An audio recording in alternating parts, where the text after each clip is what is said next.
Herkese selam. Bugün evde 3 litre sütten yarım kilo kaymak nasıl yapılır? Bunun tarifini vereceğim sizlere. Yapımı oldukça kolay ve çok da pratik ama kaymağınız da bir o kadar da lezzetli olacak. Birazdan kaymağımızı tenceremden alacağım. İster kahvaltıda tereyağının üzerine sürün, isterseniz tatlılarınızın üzerine koyun. Size kalmış ama harika bir kaymak tarifi sizleri bekliyor. Hazırsanız hadi başlayalım. Evde kaymağımızı yapmaya başlıyorum. 3 litre çiğ inek sütü kullanacağım ben. Hangi sütü kullanacağımı merak edenler olursa da DM'den yazsın, cevaplarım mutlaka. Şimdi tenceremi aldım. Çok büyük bir tencere tercih etmedim. Biraz derin olması yeter. Zaten 3 litre kullanacağız. Önce sütümüzü açtım. Tabi bu yağlı bir inek sütü bu arada. Hani mutlaka yağlı bir inek sütü kullanmanız gerekiyor. Sütümü tencereye alıyorum.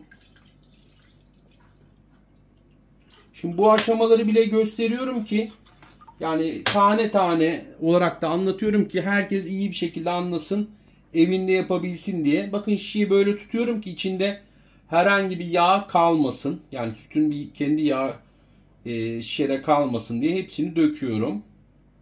Hem de israf olmasın. Çünkü yağ dibinde birikmiş olur. Şimdi ocağımı da açtım. Şimdi buradaki püf noktaları size de göstereceğim, anlatacağım. Şimdi sütümüzü kaynatmaya başladım. Şimdi buradaki önemli olan nokta şu. Kepçeyle alttan böyle havalandırarak köpürte köpürte sütü kaynatacağız.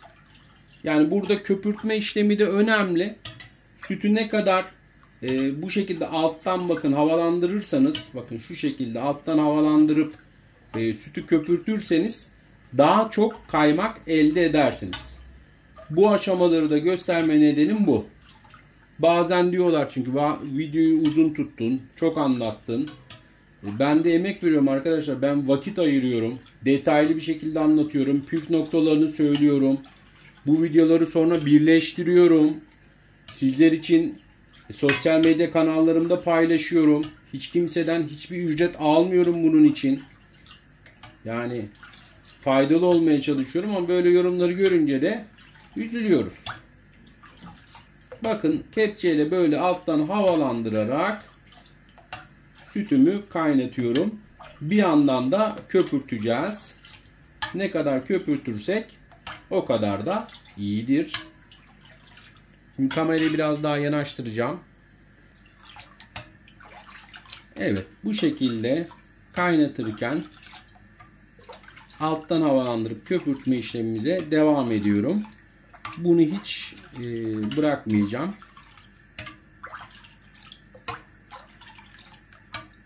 Üç litre sütten yarım kilo kadar kaymak elde edebiliyorsunuz. Hani o peynircilerde, marketlerde bir rulo kaymak oluyor ya, bir o kadar rulo çıkacaktır. Tabi burada kullandığınız sütün de güzel yağlı olması şartı var. Sütümüz bakın köpürmeye başladı. Şu anda 5 dakika geçti.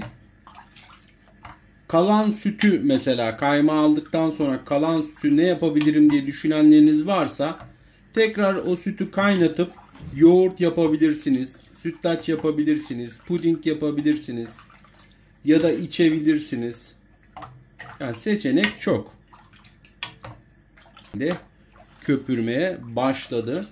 Aşama aşama gidiyorum ki videoyu burada durdurmadan, ilerletmeden aşama aşama sizler de izleyin ki anlayın.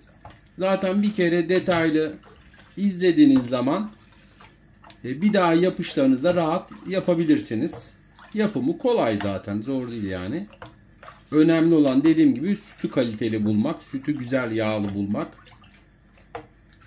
Bakın kepçeyle sürekli havalandırdığım için iyice köpüklenmeye başladı. Bu bizim için iyi bir şey. Ne kadar köpüklendirirsek o kadar fazla kaymak elde ederiz çünkü. Şu anda 10 dakika oldu arkadaşlar.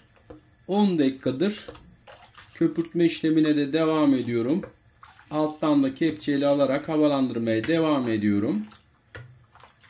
Kaynamaya da yavaş yavaş zaten sütümüz şu anda da başladı. Yani biraz hafif bir fokurdamaya başlayacak birazdan. Burada yaptığım işlem iyice köpürtüyorum ki bu 3 litre sütten elde edebileceğim en fazla kaymağı elde edeyim. Evet arkadaşlar, sütüm artık fokurdamaya başladı. Şimdi ocağımı kapatıyorum. Burada yapacağımız işlem şu. Sütüm olduğu yerde kalıyor. Olduğu yerde oda sıcaklığına gelmesini istiyorum. Kaynattığım ocağımın gözünde sütü tenceremi bırakıyorum. Olduğu yerde oda sıcaklığına gelmesini bekleyeceğim. Buzdolabında da ağzı açık bir şekilde en az bir gün bekletiyoruz. Kaymağımız artık hazır. Burada normalde bir gün buzdolabında bekletmeniz yeterli ama ben açıkçası 2 gün beklettim. Şimdi kaymağımızı tabağımızdan alacağım. Evde eldiven olmadığı için ben elimle almak durumundayım. Hani siz evde eldiveniniz varsa onunla da alabilirsiniz.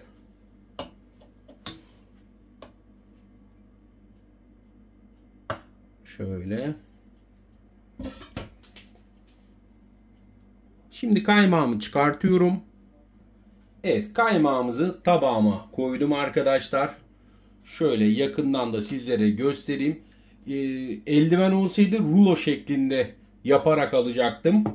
Çok da fazla dağılmasını istemediğim için bu şekilde ikiye katlayıp aldım kaymağımı. Şöyle yukarıdan da sizlere göstereyim. Kalan sütü ne yaparım diyorsanız tekrar kaynatıp yoğurt yapabilirsiniz. Sütlaç yapabilirsiniz. Isıtıp içebilirsiniz. Size kalmış. Evet, kaymağımız artık hazır. İster kahvaltıda tüketin, isterseniz tatlılarda kullanın. Kıvamını merak edenler için de şöyle canlı canlı da göstermek istiyorum, bakın.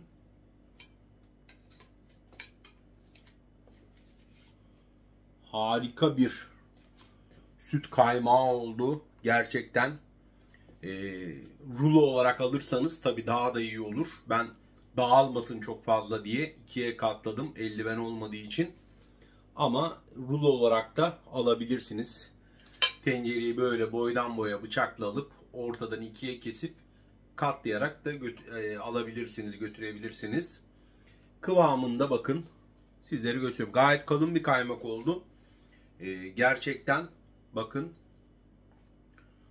çok iyi bir şekilde de tutmuş. Yapımı oldukça kolay, gördüğünüz gibi. Serkan'ın Mutfağı ailesine katılın. Videolarımızda birçok pratik yemek tarifini, yoğurt tariflerini, peynir tariflerini ve kaymak tarifimizde zaten izlediniz.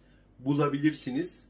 Sizleri de seviyorum. Deneyenlerden de yorum bekliyorum. Görüşmek üzere.